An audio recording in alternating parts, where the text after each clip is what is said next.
What was the hardest part about adopting our son? It was the moment we thought it was all over, only to find out it wasn't. After 2 years of interviews, background checks, and caseworker visits, my husband and I stepped into the courtroom ready to make Liam officially our son. He was 4, sitting quietly with his coloring book, waiting for the only outcome we'd ever talked about. Then the doors opened. His birth mother, someone we hadn't seen in 8 months, walked in, looking thin, frantic, holding a manila folder. "I changed my mind," she said loudly to the entire room. I felt like the air got sucked out of my lungs. Liam looked up and whispered, "Mama?" I didn't know who he meant, me or her. The judge immediately called a recess.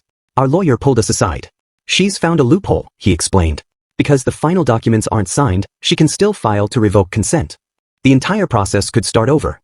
"She's been gone," my husband said, barely holding it together. "She's never called. He doesn't even ask about her anymore." That wasn't totally true. Liam still had nightmares. About the apartment where they'd found him alone. About the silence. About hunger. For months after we brought him home, he used to hide food under his bed. The judge gave us 2 weeks to wait while he reviewed the petition. We said nothing to Liam. We tucked him in every night not knowing if we'd get to do it again. 12 days later, we got a call. "She wants to talk. Just you and her. No lawyers."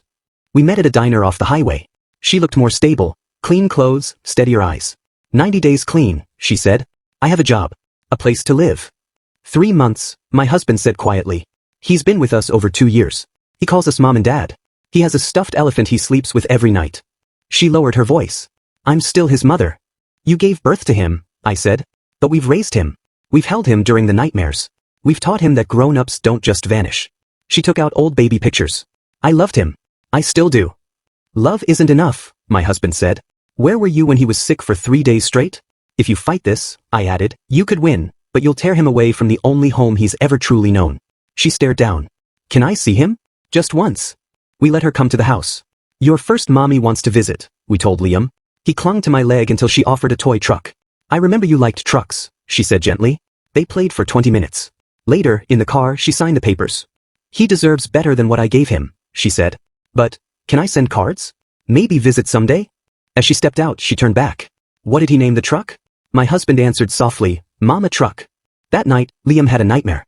As I held him close, he whispered, "Is my first mommy coming back to take me away?" "No, sweetheart," I said. "You're staying with us. Always." He looked at me, serious beyond his years. "She said you're my real mommy now."